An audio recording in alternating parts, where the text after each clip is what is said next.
एक बड़ी प्यारी घटना आती है कि एक राज्य था, दधिवाहन वहाँ के राजा थे, धारणी वहाँ की रानी थी। उनकी एक पुत्री थी, नाम था वसुमती, 18 वर्ष की थी। उस राज्य का युद्ध निकट के राज्य के साथ हुआ। दुर्भाग्य ऐसा कि पिता और माँ दोनों का देहावसान हो गया। वसुमती को शत्रु सेना ने अपने कब्जे में ले लिया और लेकर के वो अपने राज्य की ओर चले गए।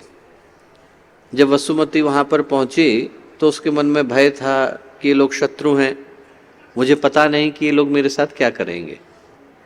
भय में उसने सोचा कि मेरे लिए श्रेष्ठ यही होगा कि मैं बिल्कुल चुप रहूं, कहूं कुछ नहीं। उसने तय किया कि मैं बिल्कुल मौन रहूंगी, किसी से कुछ बोलूंगी नहीं।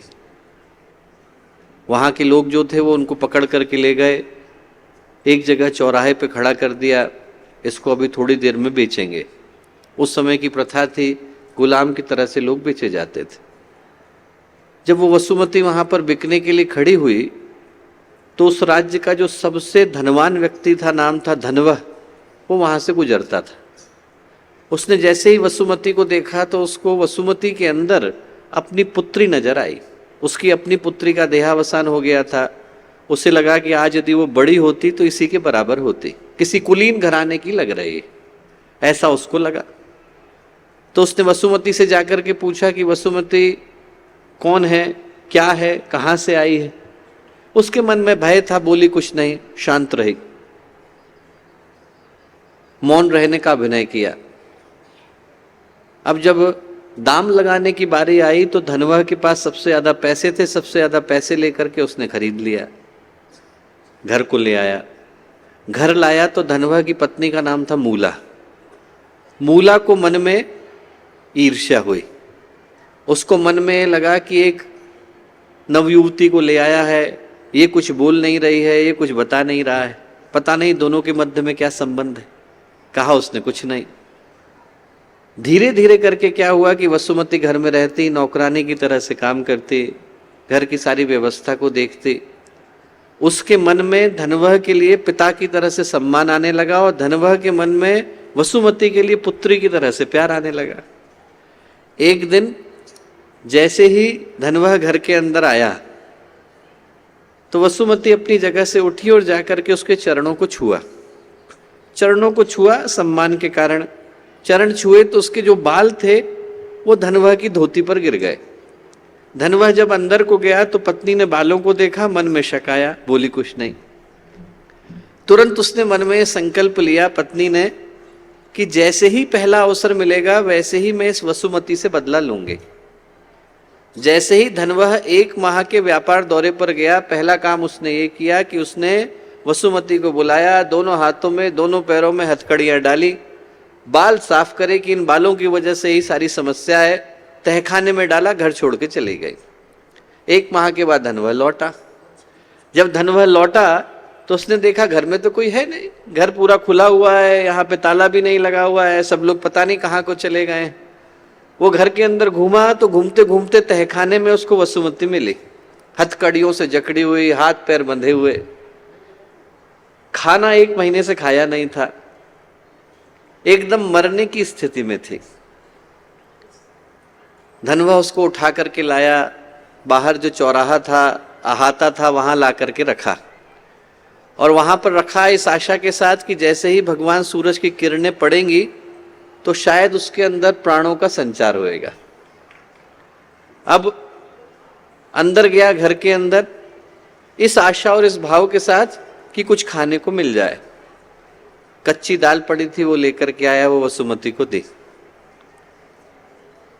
बाजार को गया, लोहार को लेकर के आता हूं, हथकड़ियों को तुड़वाऊंगा। गया, वसुमती वहां बैठ करके रोती थी। घटना बहुत प्यारी है, आप सोच करके देखिएगा कि किसी के साथ घटे तो क्या घटेगा। वहां बैठ करके वो सोचती थी कि ये शरीर तो अब जाने को है, इसके माध्यम से ईश्वर का कोई काम हो सके तो मेरे जीवन का सौभाग्य होगा। भक्त की भक्ति की परीक्षा कठिनाई के क्षणों में हो पाती। वसुमती की परीक्षा की भी वो घड़ी थी। संकट चरम पर था, संघर्ष चरम पर था, जीवन के कष्ट अपने चरम पर थे। वहां पर बैठी रोती थी, आंख से आंसू गिरते थे कि हे भगवान, न जाने कौन सा कर्म था जो मुझे यहाँ इस स्थिति में लेकर के आया, कहाँ मैं राजकुमारी थी, कहाँ नौकरानी की तरह से रह रही हूँ, हाथ पैर बंधे हुए हैं, कैदियों की तरह से पड़ी हुई हूँ, 1 माह से खाना नहीं मिला है, मरने की स्थिति में हूँ। अब तो इस माध्यम से कुछ अच्छा घट जाए, यही प्रार्थना है। इतनी देर में सामने से महावीर गुजरते थे, जैनों के अंतिम तीर्थंकर। महावीर के जीवन की एक खास बात थी कि वो अपने उपवास को जब धारण करते थे तो उपवास किन शर्तों पर तोड़ेंगे किसी को बताते नहीं थे।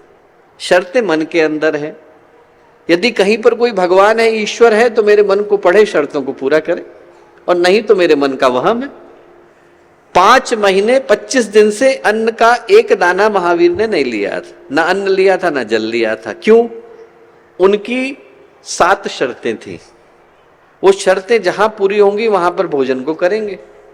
और चूंकि उस समय की परंपरा थी, सन्यासी कहां पर तोड़ेंगे कोई जानता नहीं था, तो पीछे हजारों की भीड़ चलती थी। भगवान जाने किस दिन शर्त पूरी हो जाए।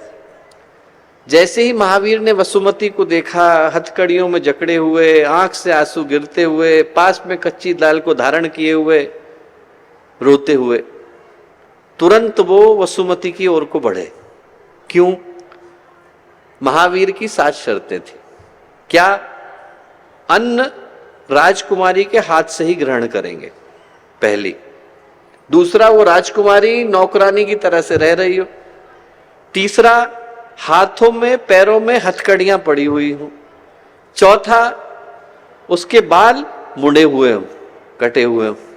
5वां, 1 महीने से खाना न खाया हो। 6ठा, देने के लिए उसके पास सिर्फ कच्ची दाल हो।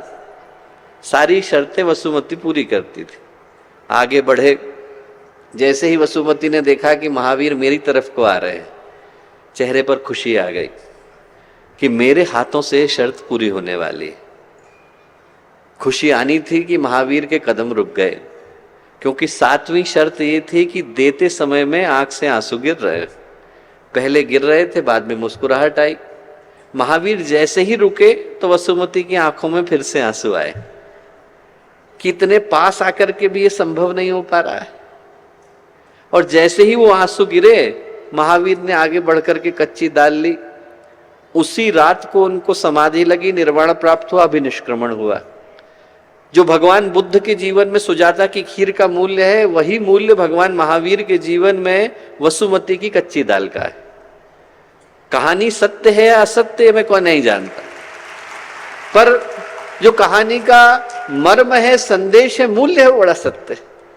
मर्म, मूल्य और संदेश क्या है कि यदि हमारी भक्ति सच्ची है, हमारी पुकार सच्ची है, हमारे हृदय की आवाज सच्ची है, हमने दिल से पुकारा है, तो भगवान चाहे 7 समंदर के पार बैठे हो, 7 आसमान के ऊपर बैठे हो, उनको व्यक्ति की इच्छाओं को पूरा करने के लिए धरती पर आना पड़ता है।